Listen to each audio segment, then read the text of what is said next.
आज के दौर में हवाई जहाज से यात्रा करना बहुत ही सस्ता, आसान और सुविधाजनक हो गया है, जिसकी वजह से कम समय में लंबी से लंबी यात्रा को पूरा किया जा सकता है। लेकिन हवाई जहाज में सफर करना जितना सुविधाजनक होता है, उतना ही इंसान के लिए खतरनाक भी होता है। इस दुनिया में समय समय पर प्लेन क्रैश की घटनाएं सामने आती हैं, जिसमें कई यात्रियों की जान चली जाती है और कुछ गिने चुने लोग ही दुर्घटना से सुरक्षित बच पाते हैं। आज हम आपको इतिहास की सबसे खतरनाक हवाई दुर्घटना के बारे में बताने जा रहे हैं, जिसमें भयानक हादसे के बावजूद भी सभी यात्रियों की जान बच गई थी।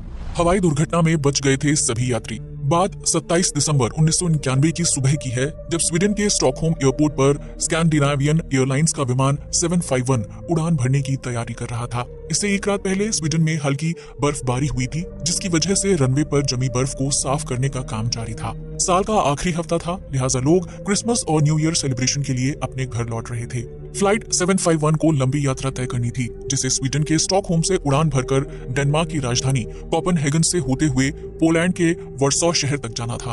ये बोइंग कंपनी का बनाया गया MD-81 हवाई जहाज था, जिसे 90 के दशक में सबसे आधुनिक हवाई जहाज माना जाता था। फ्लाइट 751 ने सुबह 9:45 पर एयरपोर्ट से उड़ान भरी थी, जिसमें 130 यात्रियों के साथ 6 क्रू मेंबर्स थे। हवाई जहाज को 44 साल के पायलट स्टीफन जी रासमुसेन उड़ा रहे थे, जिन्हें अपने करियर में 8000 फ्लाइट आवर्स का अनुभव था।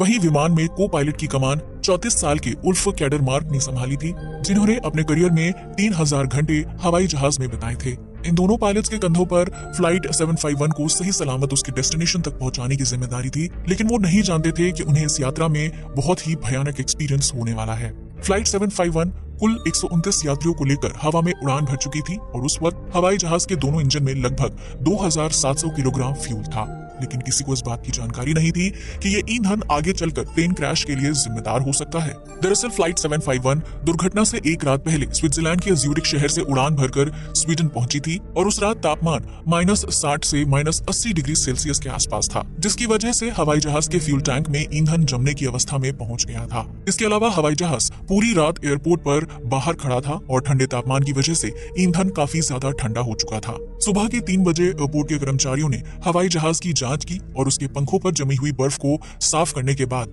हवाई जहाज को उड़ाने के लिए सुरक्षित करार दे दिया था। लेकिन उन्होंने इस बात पर ध्यान नहीं दिया कि हवाई जहाज के फ्यूल टैंक पर भी बर्फ जमी हुई है, जिसकी वजह से टैंक के अंदर फ्यूल जम चुका होगा। जब फ्लाइट 751 ने एयरपोर्ट से उड़ान भरी, तो उड़ान भरने के कुछ मिनट बाद ही हवाई जहाज के इंजन से कोई चीज तेजी के साथ टकराई थी और उसकी वजह से पूरा का पूरा हवाई जहाज अव्यवस्थित हो गया था। दरअसल जब हवाई जहाज ने आसमान में उड़ान भरी, तो उसके फ्यूल टैंक और विंग्स पर जमी हुई कड़क बर्फ टूट गई थी और उसके कुछ टुकड़े हवाई जहाज के इंजन से जा टकराए थे। इस वजह से हवाई जहाज असंतुलित हो गया था, जिसके बाद दोनों पायलट्स ने जहाज को संभालने की बहुत कोशिश की थी।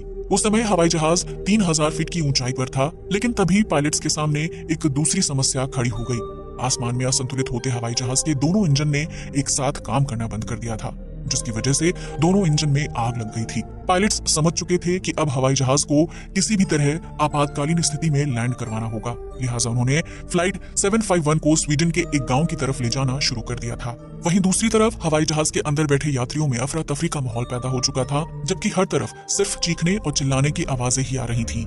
हवाई जहाज के क्रू मेंबर्स लोगों को शांत करने की सलाह दे रहे थे, जबकि हवाई जहाज गांव को क्रॉस करते हुए जंगल की तरफ बढ़ रहा था। इसके बाद हवाई जहाज जंगल के पेड़ों और झाड़ियों से टकरा गया था, जिसकी वजह से उसका एक विंग टूटकर अलग हो चुका था। आमतौर पर हवाई जहाज का एक विंग टूट जाने की स्थिति में प्लेन असंतुलित होकर जमीन से टकरा जाता है, जिसकी वजह से उसमें आग लग जाती है और बड़ा धमाका हो जाता है। लेकिन फ्लाइट 751 के साथ ऐसा कुछ भी नहीं हुआ था, बल्कि प्लेन का एक विंग टूट जाने के बावजूद भी वो सीधा ही आगे बढ़ता रहा और तेज रफ्तार के साथ जमीन से जा टकराया था। इस बीच हवाई जहाज का पिछला हिस्सा भी टूटकर अलग हो गया था, लेकिन इसके बावजूद भी प्लेन लगभग 110 मीटर तक जमीन पर घिसटते हुए आगे बढ़ता रहा और आखिरकार एक जगह पर आकर रुक गया। जब सब कुछ शांत हुआ, तो यात्रियों ने नोटिस किया कि हवाई जहाज 3 टुकड़ों में टूटकर अलग हो चुका है।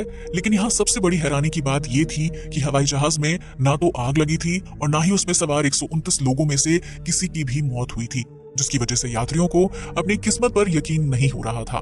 फ्लाइट 751 में सवार कुल यात्रियों में से सिर्फ 4 लोगों को ही डॉक्टर के पास ले जाने की जरूरत पड़ी थी, जिन्हें टकराव की वजह से हल्की फुल्की चोट आई थी। फ्लाइट 751 की दुर्घटनाग्रस्त तस्वीरों को देखने के बाद किसी को भी इस बात पर यकीन नहीं हो रहा था कि हवाई जहाज में सवार सभी यात्री सुरक्षित बच गए हैं। लेकिन वो कहते हैं ना कि जाखो राखे साइयां मार सके ना कोई। फ्लाइट 751 के साथ भी ऐसा ही कुछ हुआ था, जिसकी वजह से उसमें सवार सभी 129 लोगों की जान बच गई थी। लेकिन वो लोग आज तक इस हादसे को अपने जहन से नहीं निकाल पाए हैं। इस हवाई जहाज दुर्घटना को इतिहास में सबसे खतरनाक और जानलेवा माना जाता है, जिसमें लोगों की किस्मत और पायलट्स की सूझबूझ की वजह से सभी की जान बच गई थी। आज के लिए बस इतना ही। जय हिंद।